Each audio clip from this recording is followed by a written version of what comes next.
but also, of course, we've got RIXO here as well, which is going to make the discussion even more interesting, because we can hear a little bit about the industry as well. So, Orlagh and Henrietta, do you want to say a little bit about RIXO and what you do? Yeah, so yeah, RIXO, it's both me and Henrietta's brand, and we launched it in September 2015. And yeah, it's been a bit of a whirlwind ever since, but yeah, so we literally started in our living room. The brand has really kind of grown in the last 2 years, and we are like all women, basically women's wear. We hand paint all of our prints ourselves, so it's quite a unique design. And we're in the kind of contemporary market, so we're in stores from Selfridges to Net-a-Porter, and then we sell ourselves online. So background, but we're quite social media heavy as well, so you've seen us maybe on social media, Instagram. So hopefully tonight we'll get quite a few insights into the industry, different sectors of the industry and how it all works, or at least in your experience. Brilliant. But we'll start, Aisling. Why did you write the book? What purpose do you think it serves? Ultimately, I wrote the book to encourage people, so to encourage people who were either starting out in the industry or who were thinking about getting into fashion. I wanted to encourage them and equip them with the skills needed to succeed in the fashion industry.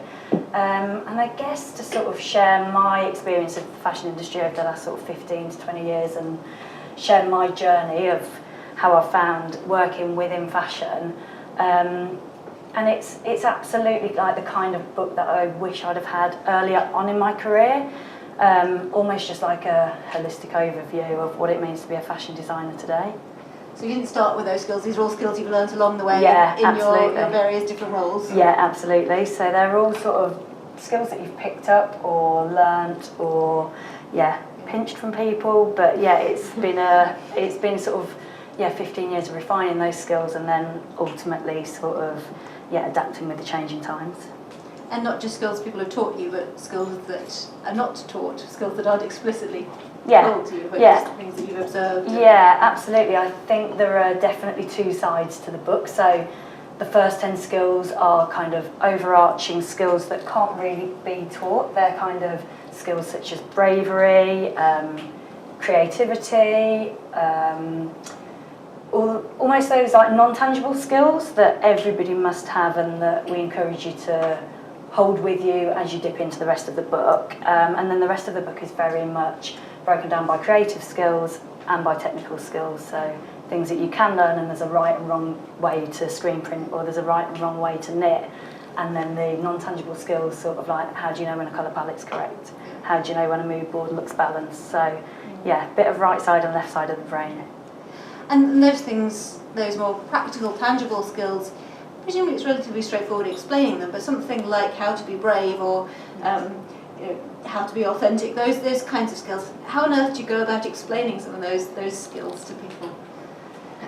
How do they manifest themselves in a way that you can actually explain to people how they can get better at them, how they can be more brave, how they can be more authentic? I suppose it's just an attitude, and it's definitely something that as you progress within your career comes more naturally because you've got a bit of history behind you, so you're confident in yourself, and then that manifests itself throughout making brave decisions or being authentic in your I guess in your quest to sort of push the boundaries as a designer and to try new things. I'm sure like at the beginning of all of our careers we weren't kind of as assertive or as confident as we maybe are now, and I guess that just comes with a bit of, as I say, sort of history and a bit of luck along the way, and surrounding yourself with great people who believe in you and kind of... Yeah, I think even like when we first started the brand, even my parents, like both of my parents aren't in fashion or have any clue about the fashion industry, and I think there was this like doubt of, are you a bit too young, and I think it was really good to have someone else like a kind of co-partner that was there like with you throughout the step, and I think that really helped us be brave and like do what we wanted, even though probably we didn't probably have the best kind of stacks behind us in terms of like experience. To see the naivety, but I think we definitely just had to kind of believe in ourselves. I think it was the belief in each other that we could do it together, I think really helped us in a way in terms of being brave. Because we thought, well, if I'm going down, she's coming down as well, so it's okay. We just went for it. I think it's the passion as well. Like, obviously, the bravery is so important, but if you don't have the passion, then kind of the bravery comes with the passion. So if you're so passionate about something, I think you just think, like Orlagh and I, when we started it, there's no way we would have started it if we thought we were going to fail. Like, I just wouldn't plant a seed of doubt in our minds. I thought we just thought, you know what, we're going to do this, we're so passionate, we really feel there's a gap in the market, let's just go for it. And I think, like Orlagh said, having someone by your side, because obviously there are days that are really tough and you're just like, why did I start this, or I had no idea it was going to encompass this side of everything. So it's difficult, but I think having that person by your side, you can play on each other's strengths. It's good. What makes those days tough? What parts of the industry make it the toughest? You know what? There's so many things that you're learning along the way that you don't encompass even if you're working in a job as a company. When you start your own company, there's so much sides to owning a business.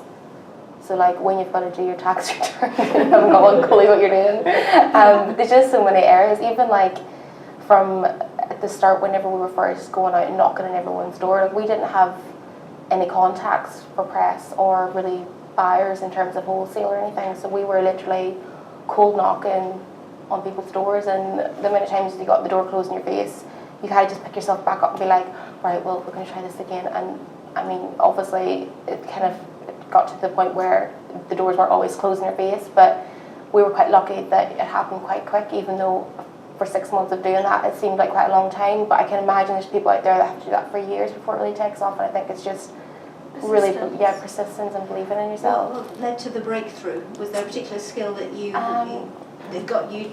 I think both Orlagh and I are probably both like a dog of the bone. We're probably like, if we want to think, we'll go for it. So I think it is that persistence that's so important, because your first email is never going to be answered. The first phone call is not going to be answered. So it's like persistence and following through, I think, is so like important. But then you've got to then back it up. So it's great to say, oh, we've got net-a-porter, we've got salvages, but then you've got to then deliver the sales, and the sell-through is going to be really good, and the product's going to be strong and consistent. So I think it's constantly like reevaluating what you're doing is really important. Yeah, I think always not taking no for an answer. So like always just trying to find a way around the situation. Like I can just remember this one store we were trying to get in for so long, and I would literally get up in the morning and check Instagram to see when they'd be on liking photographs to know that someone was being like engaging at that exact second, because if I even left it like 30 minutes later, they probably wouldn't be on, or the message was down like a trail of mess. It's just simple things like that, just really like trying to find some way to get in touch with someone, or being quite creative in terms of not just your usual like bland email. But yeah, you can have to do it the right way as well. Sometimes tagging people on Instagram too much can go the opposite way, but you've just got to really just try and just make it happen some way or other and see. Yeah. It's all very well speaking from the position that you're in now, which is, you know, you're where you want to be, but you started somewhere else. And presumably when you started you didn't have 200 of these skills that were in this book. So do you want to say a little bit about where you came from and how you got to the position that you're in now? Yeah, so I did an art and design A-level and then a BTEC foundation, which everybody sort of has to do to go on and do sort of a BA in fashion. And then I did a BA in fashion design with business studies down in Brighton, which was a 4-year degree with a year in industry, and that year in industry was absolutely the key that unlocked a lot of things to sort of where I am today, I guess. So a contact that I made throughout that year in industry at M&S sort of like knocked on my door a few years later and offered me my first job. So I did M&S when M&S was down in the old Baker Street offices, and then I went out to New York and interned over there, which again was bizarre because when I got on that plane to go to New York, it was the first time I'd ever been on a plane, so it was like, push yourself, get out of your comfort zone, get on the plane. So graduated, and then I secured a place to do a master's at the Royal College. But my year was the first year to sort of pay tuition fees, so I'd left Brighton with sort of like around 16 grand's worth of debt, and then the Royal was going to be it was going to be £20,000, but it was going to be a high street bank loan. So I was like, okay, let's just go home for a year, work, and then we'll do the Royal. But they couldn't hold my place open, so I went home, worked for a year, saved a little bit of money, but not as much as I thought I'd be saving. Reapplied, got my place back, and then just something stopped me from going. I just thought, I can't finish this course in 18 months' time being almost 40 grand in debt and having to pay back the high street loan part of it at quite a high interest rate. So I was like, do you know what, I'm not going to do it. And the Royal College were amazing, very supportive, and they were sort of offering bursaries and grants, but I just said, do you know what, let's just park it for the minute. Moved down to London and worked with my sister for a year, so she was embarking on what's turned out to be a really successful career as a stylist, and the girls worked closely with her. But I kind of knew that wasn't ultimately my thing, and then a contact that I'd made at M&S contacted me, and she was like, I'm now at Debenhams, would you interview for an accessories role there? So I was at Debenhams for 6 years, I'm really, really happy there. And then the opportunity came to move over to ASOS. And I just really wanted to work for an online company. And I just sort of, I remember a friend was working there at the time, and I used to meet her for drinks, and I used to stand outside her, like, the office. I really want to work here. And I'd just be like, Jo, will you please, like, heads up if anything ever comes up. And one day she texted me, she said, there's a footwear designer role, and that was my training by then. As footwear designer role, get your CV over now. So yeah, 3 interviews later, I started as senior footwear designer, and then I've sort of worked my way up to be head of design there. I've been there for 8 years now. So it sounds like networking has been very important. Yeah, absolutely. Yeah, I mean, in contact with people. Yeah, I honestly couldn't recommend enough doing either a degree where you can take a year out and have that year in industry, or if not, just to put yourself out there and, like, evenings, weekends, holidays, just get as much experience as you can, because it's just as important as the qualification side of it. It really is all about who you know, and it's definitely about your reputation in the industry as well, because even though, like, the fashion industry is a global industry, it's such a small world. It really is reputation based and kind of recommendations, friends of friends. And like, I done a placement year as well when I was at university, and I done mine at TK Maxx, and obviously it was such a breadth of, we worked on loads of suppliers as well, and that was actually that one of the suppliers that I met that I just got on really well with. And I was quite lucky that when I done my placement year, it was quite a new scheme, so we had a lot of responsibility, and almost my buyer after the first 6 months was like, here's your accounts, you just kind of manage them. So I had built up a really good relationship with, like, one of our suppliers, and they're actually our sole supplier now for the whole of RIXO. So I always think, thank goodness we met them, even though at the time I probably never really thought about it like that, but it was always so good to have that relationship where you could go back, and they helped us out to start off. And I think if I never had that, it probably wouldn't have, like, came of anything really. I think it is really important who you meet. For instance, like when Orlagh met, obviously our supplier now for RIXO, through her placement year, Orlagh kept on saying to me, honestly, they're A-mark, they're amazing, because there was none of my suppliers that I would have, like, really trusted with RIXO, and I was like, that's the most important part is your supply base and your production. And Orlagh's like, no, I've got someone really good. So I was like, we went to the first meeting, and I went out and I was like, Orlagh, she just kept on saying yes to everything. I was like, I don't know if this is going to... And Orlagh was like, trust me. So I was like, okay. But it's worked out really well. So I think it is all about, like, meeting people, putting yourself out there, and really just kind of treating everyone the way you'd want to be treated. Because I think even when we were starting out, like Orlagh said, there were loads of, like, shut doors in our faces and closed doors. And you do remember that. So I think it's just one of those things about really, like, getting out there. You always bump into someone, don't you, then later down the line. Yeah. So your placement year in industry was hugely useful for you for opportunities to meet people and network. Are there any skills that you learnt at that point during your placement year that you hadn't learnt in your formal education that you haven't really relied on since? How to live and work abroad, definitely. That was a sharp learning curve. But I think the whole professionalism thing for me, because up until that point, like, you're at uni and you're working towards briefs and you're presenting projects and you're getting critiqued for those projects, but ultimately you're with tutors and friends, and then you're in the industry suddenly, and it's like, how do I compose an email and how do I conduct myself in an office environment, which that's the first time really you've been exposed to that environment. So I suppose the whole professional skills. I think people take that for granted as well. You kind of forget that people don't know how to write emails when it's their first job. Yeah. And it is those little simple things that actually make quite a big difference, and that when you're daunted with it in your first, I think a placement year really helps break that. Yeah. That in. Yeah. What else did we learn in that year out? I suppose, yeah, as you mentioned before, the whole networking thing.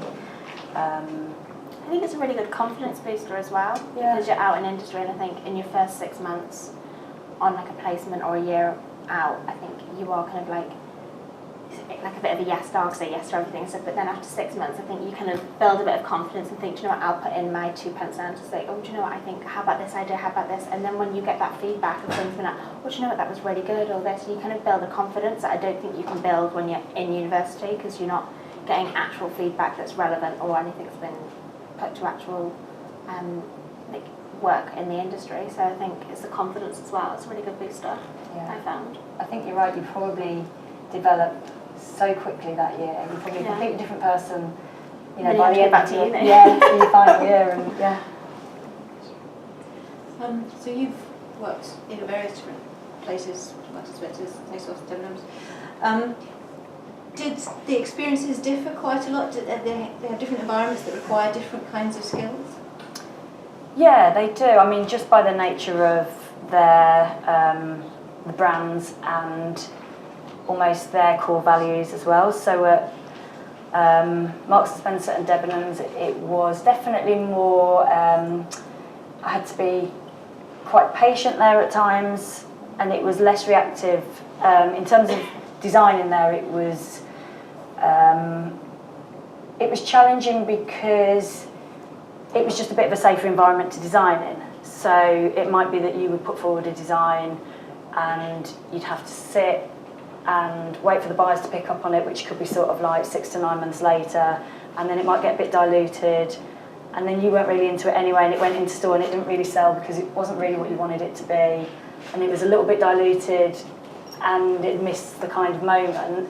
And there's definitely a patience, but also then that whole kind of like, you learn to negotiate and you learn to really almost pick your battles and learn which pieces of the range you absolutely must have in there and which ones you can sort of compromise with your buying and merchandising team on. Whereas at ASOS, definitely the core skills at ASOS are bravery, creativity, authenticity. So it's almost the flip side of the coin where you really have to push the boundaries. I can't think of one thing that I've designed actually in all my years at ASOS where they've ever said, oh no, that's a bit much or that's a bit scary, let's kind of sit on that for a bit. They're a little bit like, you know, keep going, is it fashion forward enough? Which is so liberating and so lovely as a designer to have that freedom. So yeah, completely different skill set needed depending on which brand you're working for. Yeah. I think even like for us it's so nice that we can see our full product from start to finish, because we almost design it in a sense for ourselves, which I think makes the brand a lot more authentic. Because you do find, like, even if I looked at all the brands we sit alongside in a store, a lot of them have like an investor behind and it's really pulling pulling the strings behind the scenes, where it's literally me and Henrietta in the living room deciding like what we really do. So and I think that it's really authentic and people seem to like that, especially where it's such a crowded marketplace. Really, I think people like it when they can really see a very like niche aesthetic behind the brand, and it comes so natural because it really is what we think is like what we're trying to create, and we don't try and dumb it down, or we're not trying to fit into someone else's like what they see the aesthetic. So that's like really, I think it's quite liberating that you've got your own brand and you can design what you want. And you're very personally invested, I assume, in what happens to a particular garment, how well it sells, and so on. Do you feel that when you're working for another brand, are you still very personally invested in what happens, how successful a particular garment is, how much it sells? Yeah, absolutely. You do have you have to separate your heart from your head at times. Ultimately, you have to remember that the fashion industry is an industry, and you know we're all there to make money, and to make money for the brand. But also, you know, our responsibility as designers is to push boundaries and to be brave and to challenge the norm and to drive newness and to turn things on its head. So it's a bit of a careful balancing act. So almost like when you are designing and you're working with your buyers and your merchandisers to range build, you can take things very personally, and you can definitely feel that that pair of shoes absolutely encompasses the season, we must have it in, and if the other people in the room don't feel the same, that can be quite a hard one to swallow. But you do just have to, it's teamwork and it's collaboration. And you're not going to win all of the battles, and you need to know which ones to walk away from and say, do you know what? I'll take your lead on this, you kind of, and then which ones really to sort of say, no, come on. But, I think any successful brand or any successful product is born out of a really good relationship between designer and buyer. I think if you can get on with your buyer, I mean, ultimately you're going to travel the world with them. It's like you guys, you're going to travel the world, you're going to spend so much time with them, and if you can get on with them, that actually manifests itself through the product. There's absolutely no doubt about it, and the strongest departments, definitely from my experience at ASOS, are the ones where the designer and buyer have got such a strong relationship, and that just makes everything else work so much more organically. Now you work with quite a few other people, including young designers that perhaps are straight out of university. Do you do all of the design yourself, or do you have employees that are also involved in the design process? To be honest, since we started RIXO, it's got bigger, probably quicker than we is. So we do work quite a long time. We don't have anyone else in the design team at all, which is challenging. But we have started going into accessories. We have an accessory designer who's just started, because I don't know anything technical about bags and things like that. It's so technical, and obviously we have a bit of a creative vision of what we want, but in terms of the technicalities of it, we're not experienced at all. But no, everything is just done ourselves, in-house. People from the outside obviously think RIXO is a lot bigger than it actually is. So even in this time last year, we only had one employee. It was Orlagh and I and one girl in the living room. And we only moved into our first office in December, so it was kind of last year. So we were in our living room for 2 years, literally working around our kitchen table first, then we moved into the living room. So it is a lot smaller than people think it is, but I think you just kind of got to make it work. And I think if you're really passionate about it, then you will succeed. But I wouldn't start your own brand if you weren't completely in love with it and passionate about what you were going to do. It's even when I first started this brand, I didn't know how to do Photoshop. So I had to teach myself really quickly how to do it. And honestly, the simplest, well, I wouldn't say that, but the simplest things, we had an intern that came in, and he'd seen that I was doing these prints by a mouse, and he was like, there's a thing called a Wacom. I was like, what's a Wacom? And it's literally changed my life. Everyone in the office is like, oh, I just got that bloody pen with her. It's to help you draw prints, and honestly, it's the best thing ever. But it's just small things like that, because we haven't had that much experience, and we're probably learning the hard way with some things. You do just need someone to come along and say, this is really simple, but this is something you can do. And we don't have as much experience as say Ash does in the whole design department, but it's that having that creativity there to start off with, and you can teach yourself and make it work. So yeah. So the problem with starting your own business too early is you don't necessarily know what skills you're lacking. Yeah. I kind of knew I was lacking it, but I have a twin sister, and she's an architect, but she can do Photoshop and stuff. So I was like, great, she's going to help me with everything. Then obviously the business grew quite quickly, and I was like, I need to learn it. Plus, when she was there helping me, we would paint everything first, and then she would help in Photoshop. I would be wanting to change and move things, and I was frustrated because I couldn't do it. So it was just out of frustration that I have to learn this, and now that's the majority of what I do. So to even think at the start, I didn't actually know I was going to have to learn it that well, but it's obviously totally part and parcel of the job, and you can learn on the job as well. Do you think you have to have a much wider skill set if there's fewer of you in the company because you're doing everything? Well, you have to try and wing it, and maybe not so great at doing it, at least. Pretend you can do it. Yeah. Yeah, I think so. But I think with everyone that has a business, you've got to just not be scared to do whatever it is. You've got me and Henrietta do all the wholesale selling, which is a massive job in itself. So we don't have any agents represent us, so all the press is kind of done by us, all the wholesale selling is done by us, so Orlagh and I will be there, the ones selling and talking to the buyers. And I think that's part of our success anyway, because I think we really are there, so if Selfridges have got a question, or anyone's got a question, or the press, it literally just comes down to Orlagh and I, and we can make a quick decision straight away rather than having to go through a board, then be passed on. I think Ashley was saying at Debenhams, so then things can get diluted, and before you know it, it's like a couple of months have gone by and then the product might not be relevant anymore. I do think even though we've done quite a lot, like quite broad, and we do need help then for the next step, but say even like the book, for example, like there's so much simple things in there that literally, if you are working by yourself, you just need someone to tell you those, like, I mean, they probably seem quite simple. We've been in the industry for 15 years, but from when we started off, I wish I had someone that I could just call up and say, can I just answer this like really quick question? How does just simple things like that, but yeah, it's very broad in terms of what you've got to cover. Whereas you at ASOS have got a presumably quite a big team of all sorts of people with all sorts of different skills and different purposes. And some of them are young. A few people in this room are probably young and just starting out. Are there any particular skills that you find people who are young, new to the company, are lacking that you really wish they had?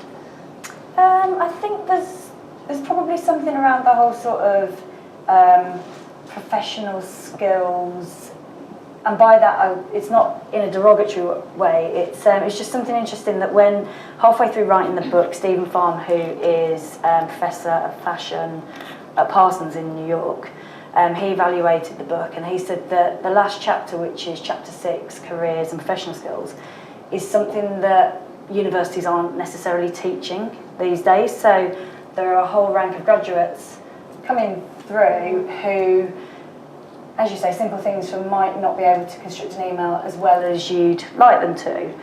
But on the flip side, all of these graduates are coming through with incredible Photoshop skills, and they can all print using 3D printers, and they can all use Wacom tablets. And it's a little bit like, you definitely get trends within years of graduates of like, they're all about this, they're all about that. Like graduates at the minute that have got incredible ideas on sustainability and circular design within fashion, that's something that we didn't have. And so actually it swings and roundabouts, because I'd much rather that somebody came to the table with like incredible ideas on sustainability, or somebody that can 3D print things, because the other skills you can teach. You can definitely teach, how to compose an email, how to compose yourself at your first supplier meeting, and so I'd much rather somebody was lacking that, Yeah, the things that you can pick up easily. The practical skills, Definitely.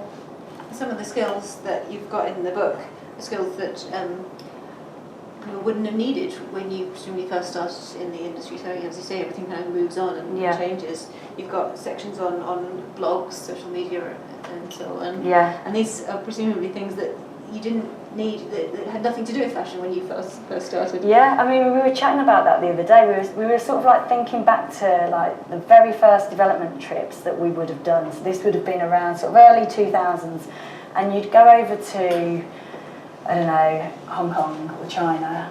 You'd probably start in Hong Kong and you'd do the shops and take lots of different photos of things. And when I say taking photos, I mean like you were taking photos on a disposable camera, because we didn't have like, not to sound ancient or anything, but we didn't have like smartphones. So we were taking photos on like digital cameras, going to a chemist in the Far East to get them developed, to lay them out on the bed in the hotel room, to go, there's a section on bows, there's a section on handles, there's a section on rivets and studs, and then you just get like a roll of film back that was blank, and you were like, right, back to the department store to take the photo, to go to the chemist, to print it out, to put it on the bed. And then now you just snap away with your phone, you pull it into an app, and it's all there. And like the whole kind of like technology within fashion discussion is so interesting, because I kind of feel really lucky to be a designer at the times when we kind of like, things were a little bit simpler in terms of like technology, but also so lucky to be designing in a world now where technologies are our fingerprint, our fingertips, and that we have got resources such as Instagram, where, I mean, like the information that's out there for a designer now, it's gone from sort of like buying a magazine and kind of like waiting for Vogue to come out in January to see what the new season was, to just being on Vogue.com constantly going like this. I think Instagram's amazing. It's such a good, like, even like fashion weeks, you might not be able to go to New York, but you can literally see the shows live by a touch of a button, and you can see everything straight away, so you're not waiting for a magazine 2 months later or something to write about it. When I was, because I grew up in Ireland, and like where I lived, there was no fashion really at all, but I was so interested in it. And I remember like there was like one vintage shop in Belfast, and I used to get the bus up and go to it, and I just like absolutely loved it. But there wasn't really that much inspiration, and I'd be trying to find things online. But now what I have online to what even was online like back then, it's just so different. There's so much inspiration you can take from anywhere, and that wasn't really even available even like 10 years ago. And when I came over to London, I remember thinking, oh my god, this is like amazing. There's just so many things at your fingertips to have, but it's only getting like more and more, and you can like, I could sit online for about 4 hours and then go to bed at 5 o'clock and then wake up and be like, Henry, I've got 100 screenshots to show you things that I've seen that just inspire. So I think it's such an amazing time. And you use it for promotion of your own work as well. Where would you be without social media, without Instagram and so on, in terms of establishing your brand? Well, Henrietta can take all credit for social media because she's... Not at all. Instagram has been really good for us. I think it just kind of gives you a snapshot of a brand straight away. So if you're looking into something or someone doesn't know what RIXO is or what another brand is, you can literally go on Instagram, see their page straight away, filter through. And so it's just such an immediate touch point for a customer or for a potential client or anyone to really, and you can communicate with people really well. Like there's private messages, and honestly we've had like the randomest people that you would never think would be on private messages messaging us, being like, oh, I love this dress, and you're like, oh, have you just seen that Instagram message? Like it's crazy. So you can really be in communication with so many people all around the world. I think Instagram's been it's really good for networking as well. Mm-hmm. Like loads of people like become friends over Instagram or first like reach out to people. So I mean, people obviously start fashion brands and they're really well connected. We weren't at all well connected, and honestly like Instagram was so good just to send someone a message and then they could go on and see the page and then just follow up with them. And I think that's so good for designers now. You probably think, oh, I can't afford massive PR agencies and I don't know anyone, and you can go on and find out like who we want to speak to through all the profiles and really make your own connections in quite an informal way that's not a long tedious email, because everyone knows what emails are like. They can get lost in an inbox. So I think it's so good for networking as well as showing the brand. I think that's a really important point as well, because it opens up sort of fashion and careers within the industry to people from all different types of backgrounds, in terms of if you didn't have sort of like the money to fly to New York and look at Fashion Week and look at what was in Barney's window 15 years ago, you wouldn't have seen what was in Barney's window 15 years ago, so you just wouldn't have seen that. But now, you know, like as long as you've got a smartphone, and actually we've got London on our doorstep, so you can go down and you can shop all of those shops, and there's some of the best shops in the world in London, and actually we definitely don't monopolise that as much. You know, we're very quick to sort of jump on a plane to New York or to Tokyo and sort of go, oh, it's all about this, but actually it's like you can just go down to Oxford Street, you can go to Portobello Road, you can get on Instagram, and actually it's not going to break the bank. It's like all of that is accessible now to people, which is amazing, because it's it really does open it up to everyone. So does that make it much easier to establish your own brand than it would have been 15 years ago? I think you've always got to be really curious as a person, regardless of what day and age it is. Even nowadays with social media, I mean, you've just got to be the kind of person who's got the real passion and the curiosity to, you know, to go and look up for things. But I think you get even more out of it if that's what you're like. You'll find you'll get the benefit out of it. So we've presumably got some people in the room who are hoping to get into the fashion industry or still earlier in their careers. If you're employing somebody, or if you wanted to work with somebody, what one thing might put you off employing them? What's a big no-no you really wouldn't want to see? I think, to be honest, as Ashton said, that there's so much things that people can learn, and I think the things that are harder, that are like the attitude and the creativity, I think those are the real like special things about someone. Whereas someone who's maybe not great at like emails or haven't been in a real professional job, I think you can teach somebody that kind of thing. So I think looking for that kind of like that special talent of someone, I think I would look for in someone. I mean, it's different for